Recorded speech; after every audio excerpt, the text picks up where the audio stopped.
11th का exam होने वाला है और अगले ही सप्ताह 16 तारीख से शुरू होने वाली है उसकी परीक्षाएं। तो मैं अपने इस चैनल के माध्यम से 11th 12th और ग्रेजुएशन तथा पीजी के स्टूडेंट को पढ़ाता हूं। आज मैं 11th के स्टूडेंट की तैयारी करवा रहा हूं। एक चैप्टर है भारतेंदु हरिश्चंद्र की लिखी हुई भारतवर्ष की उन्नति कैसे हो सकती है। यह चैप्टर एकदम समसामयिक है।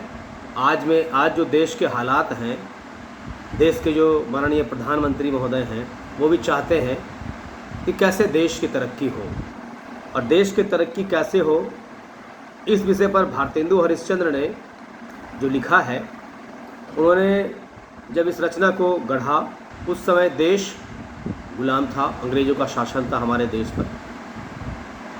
और उस समय जो ये सोचते थे कि कैसे हमारा देश तरक्की करेगा, आगे बढ़ेगा, इन्हीं सब बातों को लेकर के यह जो चैप्टर है आप सबों के सामने है। सबसे पहले वो कहते हैं कि ध्यान से तमाम विद्यार्थी छात्र छात्राएं ध्यान देंगे। मैं जो बताना जा रहा हूँ इसी से क्षण करके बातें आएगी, आपके प्रश्नों के उत्तर आप इसमें लिख पाएंगे।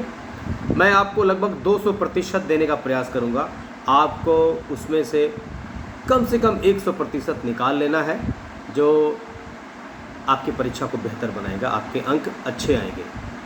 विगत दिनों मैंने जो क्लास लिए हैं और जो जो छात्र छात्राएं पास हुए हैं, मैक्सिमम मार्क्स लेके पास हुए हैं। तो देखिए, सबसे पहले जो प्रश्न है, हिंदुस्तानी लोगों की रेल की गाड़ी से भारतेंदु हरिश्चंद्र ने क्यों तुलना की है, ये प्रश्न है। वो कहते हैं कि भारतीय लोग जो हैं वो रेलगाड़ी के डिब्बे के भांति हैं और किसी रेलगाड़ी के डिब्बे को आगे खींचने के लिए इंजन होना जरूरी होता है। भारत के लोग खुद चलना नहीं चाहते, खुद बढ़ना नहीं चाहते हैं, वो चाहते हैं कोई आगे से खींचे उसे, कोई इंजन बन जाए उसके लिए। जिस समय हमारा देश गुलाम था, उस समय इस देश को आगे बढ़ाने का काम कर रहे थे अंग्रेज, माने इंजन वो बने थे। मुख्य रूप से कहा जाए तो जिस समय ये रचना रची गई उस समय देश में नेतृत्व का अभाव था, ये सोच करके उन्होंने लिखा और तभी ये प्रश्न पैदा हुआ है, हिंदुस्तानी लोगों की रेलगाड़ी की गाड़ी से तुलना क्यों की गई है। देश बहुत विशाल है, बहुत बड़ा है, अलग अलग राज्य हैं और अलग अलग राज्य को मान लिया जाए कि वो अलग अलग डब्बा है, वहाँ के लोग अलग अलग डब्बे हैं और उसको आगे बढ़ाने के लिए, उन डब्बों को आगे बढ़ाने के लिए, जिस तरह रेल गाड़ी को आगे बढ़ाने के लिए आवश्यकता होती है इंजन की, वैसे ही अलग अलग जो राज्य हैं या फिर देश की जो तमाम जनता है, जो लोग हैं, वो अलग अलग डिब्बे की भांति हैं। उनको एक जगह मोती जैसा पिरो लेना है और उसके आगे एक इंजन लगा देना है। मैंने नेतृत्व करने वाला होना चाहिए, उसके आगे एक नेतृत्व करने वाला होना चाहिए, विशेष योग्य, बेहतरीन, जिसके अंदर नेतृत्व की क्षमता है। ऐसे लोग अगर होंगे तो देश आगे बढ़ेगा। मतलब कहने का मतलब यही इस चैप्टर के माध्यम से कि नेतृत्व का अभाव है। भारतीयों को एक ऐसा व्यक्ति चाहिए जो उसे आगे खींच सके, उसका नेता बन सके। अगला प्रश्न है, लेखक ने अपनी खराबियों के मूल कारण खोजने के लिए क्यों कहा। देखिए, ये चैप्टर समसामयिक है और आज तमाम युवक युवतियों को चाहिए कि वो खुद के बारे में सोचें, अपने भीतर के दुर्गुणों के बारे की पहचान करें, क्या वजह है कि वो आगे नहीं बढ़ पा रहे हैं। मैं चैप्टर पढ़ा रहा हूँ, पढ़ाते पढ़ाते काउंसलिंग भी आप सबों की हो जाएगी। आप देखिए, एक युवा युवती के भीतर कौन कौन से दुर्गुण हो सकते हैं। उस समय इस चैप्टर के हिसाब से लेखक कहते हैं कि हिंदुस्तानी अपनी खराबियों के मूल कारणों को खोज लें तो देश सुधर जाएगा। आज भी ये बात लागू होती है, आज के संदर्भ में भी ये बातें हैं कि आज भी हम समझ लें कि हमारे भीतर क्या क्या खराबियां हैं। जैसे हम समय का दुरुपयोग करते हैं, जैसे हम गलत परंपराओं का निर्वाह करते हैं, उसको मानते हैं। तो अगर ये सब बातें अगर हम करना छोड़ दें, अच्छी बातों को सीखना शुरू कर दें। धर्म में कुछ ऐसी बातें हैं जो हमको गलत रास्ते की ओर ले जाते हैं, जो देश की संप्रभुता, देश की जो अखंडता है उसको हानि पहुंचाने वाली होती है, चाहे कोई किसी भी धर्म का हो, उसको हम छोड़ दें। कहते हैं वे सभी मूल कारण धर्म की आड़ में, देश की चाल की आड़ में और सुख की आड़ में छिपे हुए हैं। लोग अपने सुख के वजह से लालची होते जा रहे हैं, मतलबी होते जा रहे हैं।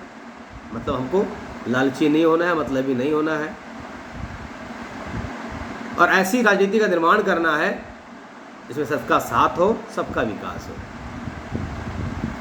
तो ऐसे दुर्गुणों को हमको ढूंढ ढूंढ कर खत्म करना होगा, जिससे देश की तरक्की, जो देश की तरक्की में बाधक है, जो बातें देश की उन्नति में बाधक हैं, उसको जड़ मूल से उखाड़ कर फेंकना होगा, मतलब उसका समूल नाश करना होगा। वैसी बातें जो देश को नुकसान पहुंचाए, देश के नुकसानदायक है, हमको उसको छोड़ देना, दरकिनार कर देना है। सबसे पहले सोचना है देश कैसे तरक्की करेगा। अब ये भी जान लीजिए, ऐसे कामों में जो चाहते हैं कि देश में बदलाव हो और जो निकल जाएंगे देश में परिवर्तन लाने के लिए, तो वो बदनाम भी हो सकते हैं। हो सकता है उसको जाति धर्म से बाहर भी किया जा सके, या उनको कैद में भी कर ले, लोग जान से भी मारे जा सकते हैं। लेकिन अगर ऐसा होगा तभी देश का सुधार हो पाएगा, सुधार संभव होगा। इस चैप्टर के हिसाब से लेखक ने अपने खराबियों के मूल कारण खोजने के लिए क्यों कहा है, जान जाइए, देश की तरक्की के लिए कहा है। ये जो बातें आ रही हैं वो बातें मैंने आप सबों के समक्ष रखा। अगला प्रश्न जो है, देश का रुपया और बुद्धि बढ़े, इसके लिए क्या करना चाहिए। देखिए यह प्रश्न भी समसामयिक है। भारतेंदु हरिश्चंद्र बहुत बेहतरीन लेखक थे और हिंदी को बहुत आगे पहुंचाने में इनकी बहुत बड़ी भूमिका थी। बहुत कम समय तक वो जीवित रहे, फिर भी हिंदी को बहुत कुछ दे गए, साहित्य निर्माण कर गए। अब देश के बारे में सोच रहे हैं, कह रहे हैं, प्रश्न है देश का रुपया और बुद्धि बढ़े, इसके लिए क्या करना चाहिए। देश का रुपया और बुद्धि बढ़ने के लिए जिस समय की बातें, उस समय की बातें हो रही है, राजा महाराजाओं का मुंह दिखना बंद करना होगा। कहते हैं उन पर से अपनी निर्भरता खत्म करनी होगी। उस समय जब देश गुलाम था तब की बातें हैं, ये आज भी लागू होती है। स्वयं के बल पर ही काम करना होगा।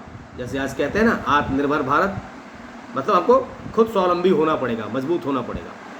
पंडित जी की मात्र कथा के सुनने से यह काम नहीं होगा, यह विश्वास पे चोट है। वो कहते हैं कि पंडित जी के बात को सुन ले तो फिर हमारा देश तरक्की नहीं होगा। भाग्य के नाम पर बैठे रहें, देश की तरक्की नहीं होगी। किस्मत, भाग्य, तकदीर, ये सब बातें जो है कमज़ोर बनाने वाली बातें हैं। लोगों को कमर कसनी होगी, आलस से छोड़ना होगा। बहुत बड़ी बात है, देश आगे बढ़े इसके लिए लोगों को कमर कसनी होगी, आलस से त्यागना पड़ेगा। किसी भी काम को कल पे नहीं छोड़ना होगा, छोड़ो कल कर लेंगे, आज क्या है, कल पे नहीं छोड़ना है। समय का सम्मान करना है।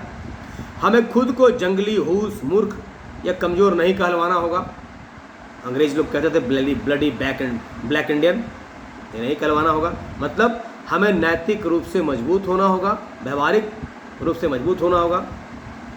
विभिन्न धर्म में जो अच्छी अच्छी बातें लिखी गई है उसको आत्मसात करना होगा।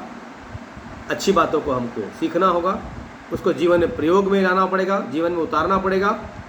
तभी संभव है कि हम अपने देश का रुपया और बुद्धि को बढ़ा सकें। आगे इस चैप्टर के माध्यम से वो कहते हैं कि हमें रुपया पाने की होड़ में आगे आना होगा। कैसे रुपया पाएं? गलत तरीके से नहीं। एक बार पिछड़ने पर फिर कभी ना उठ सकेंगे, ये बात भी सही है। अगर आप रेस में हैं, दौड़ रहे हैं और दौड़ रहे हैं, गिर गया, किसी ने लंगड़ी मारे गिरा दिया, आपको पीछे पिछड़ गए, तो बहुत मुश्किल है कि आप आगे जा पाएँ, जीत पाएँ। लेकिन और लोग तो निकल गए, क्योंकि समय तो किसी की प्रतीक्षा नहीं करता। अब उन्नति का इतना सामान पाकर भी लोग न सुधरे तो कभी भी सुधर नहीं पाएंगे, क्योंकि आप पिछड़ गए तो मुश्किल है। यह सुधार भी ऐसा ही हो जिससे सभी क्षेत्रों में उन्नति हो। सभी क्षेत्र का मतलब आर्थिक, सामाजिक, सांस्कृतिक, राजनीतिक, जितने सारे क्षेत्र हैं, इन सभी क्षेत्रों में हमको बढ़ना है, हमारे देश को बढ़ाना है।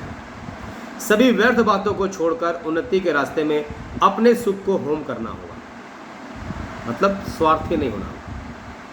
स्वार्थी जो लोग होते हैं वो सिर्फ अपने बारे में सोचते हैं, स्वयं के बारे में सोचते हैं। इसे हम जानवर कह सकते हैं, हम मानव हैं, मनुष्य हैं।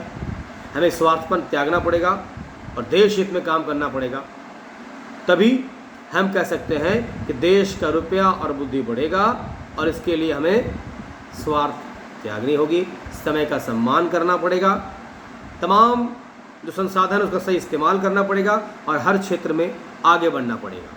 अभी मैं 3 प्रश्न आप तमाम लोगों के सामने मैंने रखा है, समय हो रहा है, फिर इसके बाद मैं और कुछ प्रश्न को रखूँगा। धन्यवाद, इसे बढ़िया से देखें। जो आपको अच्छा लगे तो अपने मित्रों में, अपनी सहेलियों में इसे शेयर कर दें, और भी दूसरे छात्र छात्राओं को इसका लाभ मिल पाएगा। क्योंकि आप अच्छे हैं तो अच्छी बातों को शेयर कीजिए, और यह तमाम धर्म के लोग कहते भी हैं कि अच्छी बातों को शेयर करनी चाहिए, अच्छी बातों को लोगों को बतानी चाहिए। तो आप भी अच्छी बातों को लोगों को बताइए, अच्छा बनिए, और अपने एग्ज़ाम को बेहतर तरीके से लिखते हुए सफल होइए। बहुत बहुत धन्यवाद।